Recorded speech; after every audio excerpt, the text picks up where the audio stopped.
मौलाना महमूद मदनी साहब के बयान को फिर से सुनिए आप।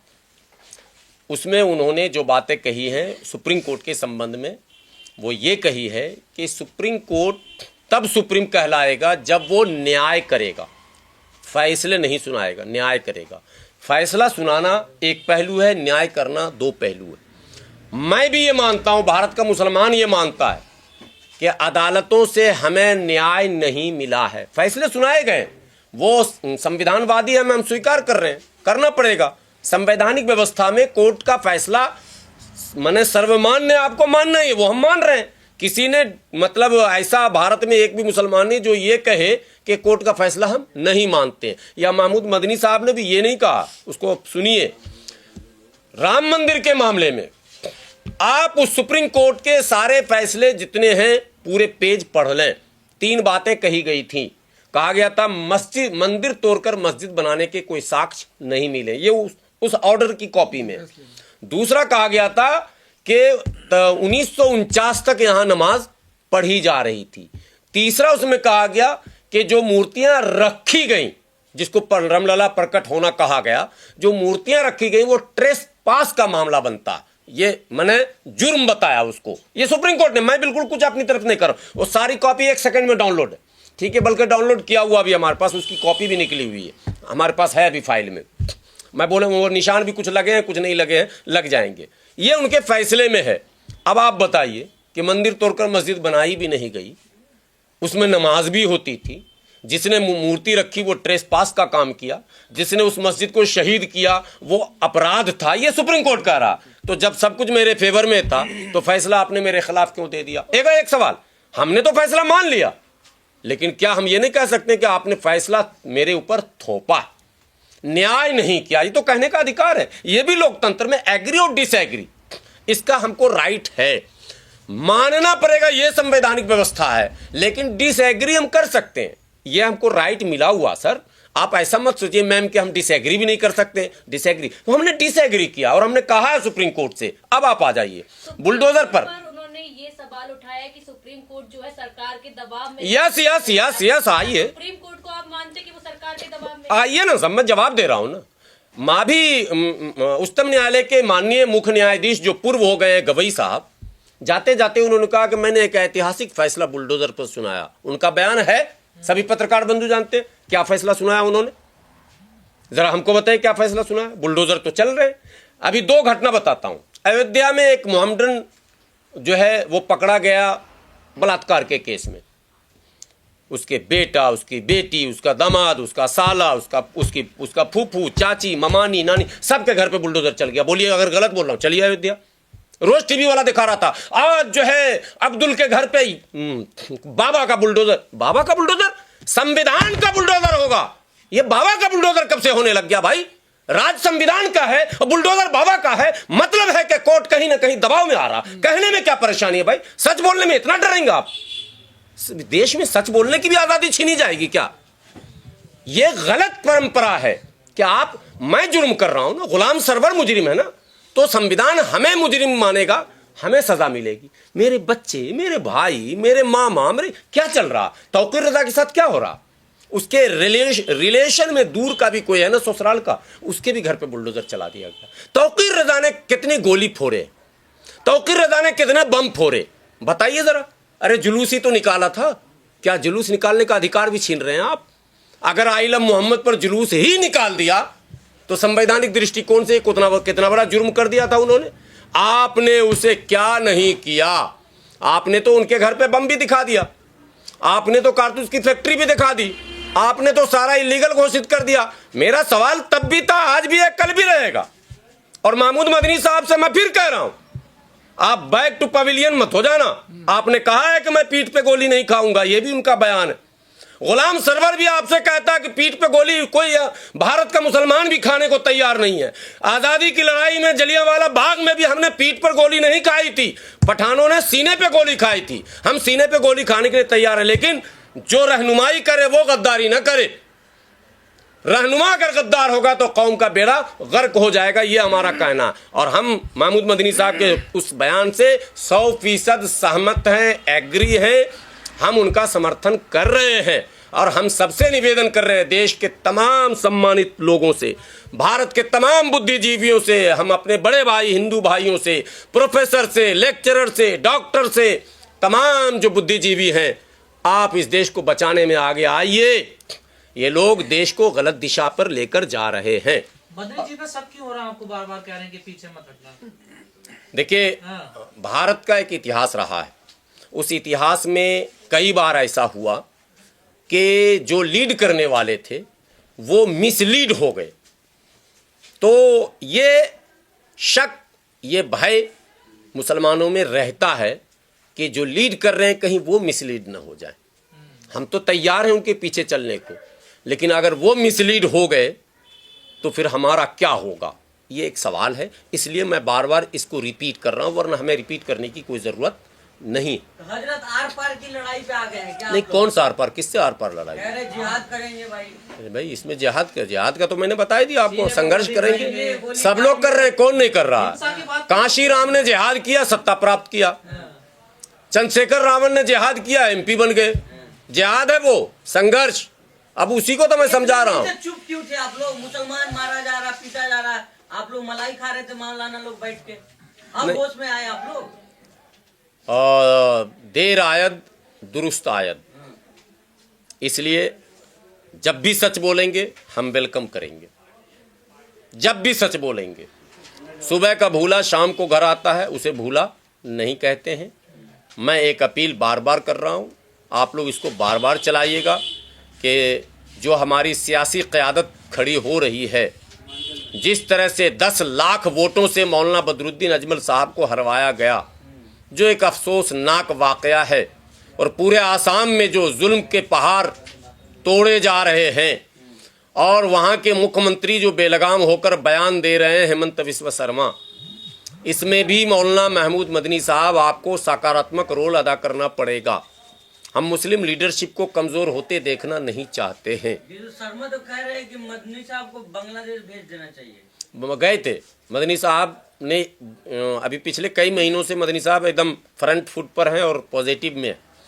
वो आसाम भी गए थे, उन्होंने PC किया था और कहा था, हेमंत बिस्वा शर्मा जी मैं आ गया हूँ, मुझे भेजो। मैं हर सियासी कायदीन, मजहबी कायदीन से यही उम्मीद करता हूँ कि वो इसी तरह से अड़कर जाएंगे और अपने लोगों की हौसला अफजाई करेंगे। संगीत सोम साहब तो कह रहे हैं कि अब उनको पाकिस्तान पहुंचाया जाएगा, और इस तरह के बयान दिए तो हम तो पाकिस्तान को ही आँख खींच के लाना चाह रहे हैं। ये मुसीबत ही खत्म हो जाए कि आप मुसलमान को बार बार कहते हैं पाकिस्तान भेज जाओ। हम पाकिस्तान ही उठा के भारत में लाना चाहते हैं। जनसंख्या ज्यादा हो जाए आपकी, जनसंख्या चीन से बड़ा हो जाएंगे हम। पहले पाकिस्तान को खींच के लाएंगे, फिर बांग्लादेश को खींच के लाएंगे, अखंड भारत बनाएंगे। गजवा हिंद बनाना चाहते नहीं, हम अखंड भारत। मारेंगे कि सनातनी सड़कों पे दौड़ा दौड़ा के मारेंगे, ऐसे बयान देंगे। किसको? आप लोग। कौन सनातनी? सनातनी कब से आ गई? तो दौड़ा दौड़ा के मारे जाएंगे। पहले थे वैदिक, फिर हुए आर्यन, फिर हो गए हिंदू, अब हो गए सनातनी। ये हैं कौन, अभी तो हम समझ ही नहीं पा रहे हैं। तो समझाने कह रहे हैं ना। नहीं, यही शब्द जो है दौड़ा दौड़ा कर मारेंगे, ये असंवैधानिक शब्द है। आप जिहाद से सनातन की तुलना कर रहे हैं, आप सनातन की तुलना जिहाद से कर रहे हैं। सनातन धर्म तो हमारा धर्म है, इस्लाम धर्म है। सनातन धर्म तो हमारा है। ये तो मौलाना मदनी साहब पहले ही कह चुके हैं। नहीं, हम लोग, ये तो नकली है यार। ये पहले थे वैदिक धर्म वाले, बाद में हो गए आर्यन, फिर हो गए हिंदू। अच्छा, आज से 15 साल पहले किसी अखबार में सनातन लिखा दिखा दो, 15 साल पहले का अखबार लाओ, अगर कहीं सनातन लिखा हो मैं हार मान जाऊंगा। ये 10 साल से शुरू हुआ है। हम तो पहले से हैं। सनातन का अर्थ क्या होता है? शाश्वत, जो शुरू से अंत तक रहेगा। हम तो शुरू से अंत तक रहेंगे। तो मोहन भागवत जी ने भी कह दिया कि ये जब से आए हैं और रहेंगे, ही न जाने वाले हैं। वो कह चुके हैं कि ये नहीं जाने वाले हैं। इस्लाम मिटने वाला नहीं। साहब, आपको ही क्यों साबित करना पड़ता है कि हमारे अंदर देशभक्ति नहीं, कहाँ हम साबित कर रहे हैं? हम हैं। आपको ही हम उनको नहीं, हम तो उनको कह रहे हैं बताना पड़ता है ना। जो तथा कथित 25 रुपए के गमछे वाले घूम रहे हैं, वो गमछा भी मुसलमान का ही। सरवर साहब, आप वंदे मातरम बोलने के लिए तैयार हैं? नहीं, कहाँ वंदे मातरम मतलब? अबे सब समय हॉर्न कहाँ बजता है? जहाँ भीड़ होती है। अगर खाली रोड पर कोई हॉर्न बजाता जाए तो उसको क्या कहोगे आप? हॉर्न से तुलना करेंगे। पागल लो, कोई चीज का जगह होता है ना, हर चीज का एक जगह होता है, एक निश्चित समय होता है, एक माहौल होता है, एक वातावरण होता है। यही तो पागलपन है। एक कोई भी पत्रकार पूछ लिया, टीवी चैनल में पूछ रहे हैं, अच्छा आप वंदे मातरम बोल रहे हैं, यहाँ क्यों बंद में? यहाँ तो जो मुद्दा है उस पर पहले बहस करा ना। वंदे मातरम का यहाँ क्या लेना देना? तो मदनी साहब अब जिहाद करवाएंगे या स्कूल, शिक्षा, रोजगार, सड़क की बात करेंगे? नहीं, सारी बातें हो रही हैं, हो रही है, के मुंह से इस बात को दो। सभी काम हो रहा है। एजुकेशन पर भी काम शुरू किया है। हम लोग तो बहुत पहले विरोध करते थे उनका। हम लोग कहते थे कि आपके पास शक्ति है, आपके मानने वाले लोग हैं, आप चाहेंगे तो परिवर्तन आ सकता है, लेकिन शायद इच्छा शक्ति की कमी थी। लेकिन अब काम भी हो रहा है, अस्पतालों के खुलने की बात भी हो रही है, कई जगह उसके बुनियाद भी डाले गए हैं, स्कूल भी खोले गए हैं, 2-3 स्कूल अभी बेहतरीन रन हो रहा है जमीयत की तरफ से। और इन फ्यूचर एक रोड मैप है, मौजूदा सरकार की नज़र भी है। जो अरशद मदनी साहब ने एक बयान दिया था आज़म खान साहब को लेकर, हैरानी होगी। अभी हमारी बहन सवाल पूछ रही थी अदालत के बारे में, क्या अदालत में बैठे हमारे माननीय जज महोदय को ये पता नहीं कि आज़म खान के साथ क्या हो रहा है? राजनीतिक साजिश नहीं है? आज़म खान भी आतंकवादी है क्या? डबल पैन कार्ड बनाना नहीं, अरे भाई डबल पैन कार्ड बनाने का मैक्सिमम सज़ा इस देश में कितना हुआ वो निकाल के दीजिए ना। जब अदालत में आप जाओगे, ये देख रहे, अरे ये तो बैनर लग गया, इसके पीछे सारी किताबें लॉ की हैं। अभी मैं दिखा देता, ठीक है, सारी किताबें लॉ की हैं। अरे सुन तो लो, आप सुन तो लो। जब कोर्ट में हम आर्गुमेंट्स करने खड़े होते हैं जज के सामने, पत्रकार महोदय आप लोग कभी कोर्ट गए होंगे, एक सेकंड सुन लीजिए, कोर्ट गए होंगे तो जब दो पक्ष के वकील खड़े होते हैं, आर्गुमेंट्स होता है ना, तो जो ऑर्डर भविष्य में कोर्ट ने किया है, अदालतों ने, हाई कोर्ट ने, सुप्रीम कोर्ट, उस ऑर्डर की कॉपी दिखाई जाती है। उसको हवाला कहते हैं उर्दू में, यानी रेफरेंस। तो उस रेफरेंस को दिखाया जाता। मैं आपसे चैलेंज करके कहता हूं कि डबल पेन कार्ड अपराध है, मैं बोल रहा हूं कैमरे पर अपराध है, लेकिन उस अपराध में भारत में किसी को अगर 7 साल की सजा हुई हो तो लाओ सामने, मान जाए हम योगी जी को अपना बॉस, अपना उस्ताद मान जाएंगे हम। अरे आज तक नहीं हुई है, मैं रेफरेंस की बात कर रहा हूं। अब अदालत में रेफरेंस चलता है सर, उसकी कॉपी सबमिट की जाती है। ऐसा नहीं कि मैं कुएं का मेढक हूं, मैं सब। ये तो अच्छी मिसाल पेश कर रहे हैं ना वो, कि इसके बाद अगर कोई ऐसा करेगा तो उस पर भी इतनी कड़ी किए हुए हैं उन्हीं की पार्टी में। आप ही लोग मुद्दा उठाए, उनके मशहूर नेत्री भी एक है डबल पेन कार्ड वाली, मैं नाम ज्यादा नहीं लूंगा। नहीं हो, यही सवाल मैं करता हूं कि आप कर रहे हैं तो रासलीला और हम कर रहे हैं तो ये तो ठीक नहीं है। देशभक्ति ये नहीं, एक पैमाना, अदालत का नजरिया एक होना चाहिए। सरकारें आएंगी जाएंगी, सरकार अदालत पर कोई प्रेशर न बनाए, ये मेरी विनती है। एक ही जुर्म होता है बलात्कार का, हिंदू के साथ अलग, मुस्लिम के साथ अलग, दोनों के फैसले अलग। एक ही काम चोरी का होता, चोर मुस्लिम पकड़ा जाता। अरे सब कुछ छोड़ो, आप ट्रैफिक पे चले जाओ, ऐसा माहौल खराब किया जा रहा। अल्पसंख्यक तो और भी हैं देश में, आप ही पर क्यों आरोप लगता है? हम पर आरोप लगाएंगे नहीं तो दलित, आदिवासी, पिछड़े इनके साथ कैसे खड़े होंगे? ये तो कहते हैं और हमारे लोग भी कम नहीं है ना, ये कहते हैं 2047 तक तो एकदम शरिया कानून नाफिज हो जाएगा, मुसलमान हो गया 40 करोड़। भाई पत्रकार बंधुओं, फिर से सेंसस 2011 निकाल लेंगे, 2011 के बाद तो जनगणना हुआ ही नहीं है। हम 14.5 है उसमें, 14.5%, 14.5% मतलब 18 से 20 करोड़ के अंदर, और हमें बताया जा रहा 40 करोड़ 30 करोड़। ये साजिश नहीं है क्या? ये हिंदू भाइयों को डराने के लिए नहीं किया जा रहा क्या? ये दलितों को डराकर, पिछड़ों को डराकर गोलबंद नहीं कर रहे हैं, ये अपने उस सेटअप में उनको अपने पीछे नहीं ला रहे हैं। तो ये सब हो रहा है, सारी चीज़ें हो रही है। और ये जो हुमायूं कबीर जो बयान दे रहा है कि हम 35 हैं, बंगाल का सेंसस उठा के देखिए 35 है क्या मुसलमान? तो नहीं, अरे फिर वही कुल मिला के नहीं, मनु को मानने वालों के साथ आज अब खड़े हो गए हैं। किसके साथ? जो मनु को मानते हैं उनके आज खड़े हो नहीं ना, देखिए हम मुद्दे पर खड़े होते हैं, हाँ मुद्दे पर। आपने हमें हमारे 100 पीसी निकालेंगे, मनुस्मृति के साथ। नो, हम जालिम के जुल्म के खिलाफ जो भी आवाज उठेगी उस आवाज के साथ रहेंगे, ये हमारा वचन।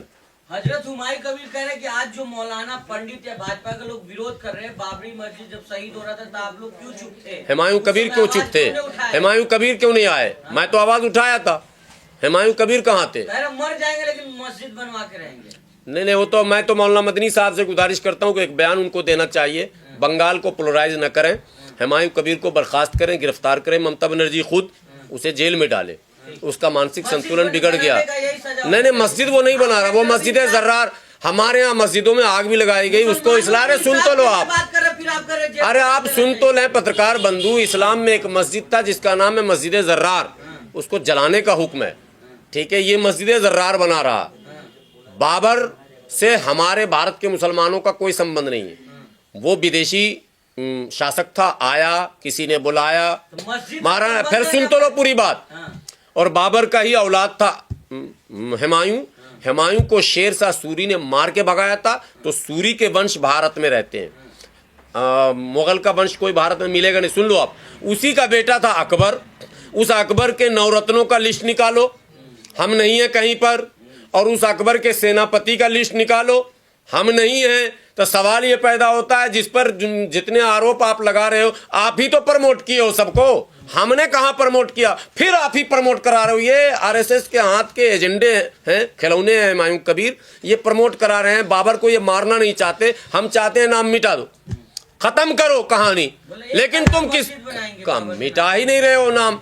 ये सब आरएसएस का कारनामा है कि वो बाबर, अकबर, हुमायूं के नाम पर पोलराइज करे, लेकिन उस अकबर का सेनापति और पूरा परिवार, बल्कि अगर अकबर का औलाद ढूंढेंगे तो जोधाबाई का औलाद भी ढूंढना पड़ेगा। अब हमको फिर से पढ़ना पड़ेगा कि उससे कितने औलाद थे। लगा के डाबर का नाम मिटा दो, बाबर का। सॉरी, फालतू का जाहिलों वाला नारा क्यों लगाते हो, मिटाओ ना भाई।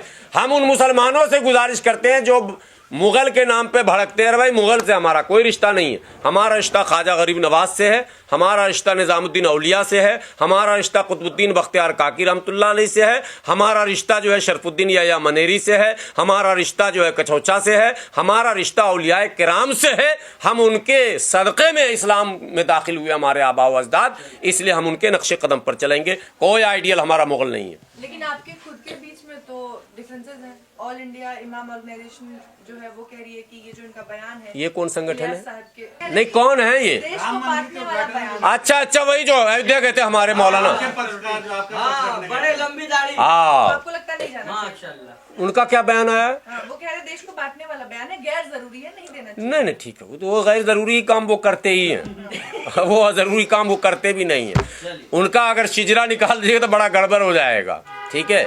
उनके नाम से FIR दर्ज है ऐसा तिलक मार्ग थाने में कि आप हंसेंगी सुन के। हम ये सब बात आपस में टीका टिप्पणी नहीं करते हैं, मगर उमैर इलियासी साहब अप्रासंगिक है मुसलमानों के बीच, कोई मतलब नहीं बनता है। नहीं, वो ओहदा उनका 100 घोषित वो इमाम है, ठीक है, कोई आगे पीछे नहीं है, वो चीफ इमाम खुद ही है। 100 घोषित है, बीच की कुर्सी पर बैठने की उनको आदत है, वो RSS वाला बैठाता और कोई नहीं बैठाता उनको।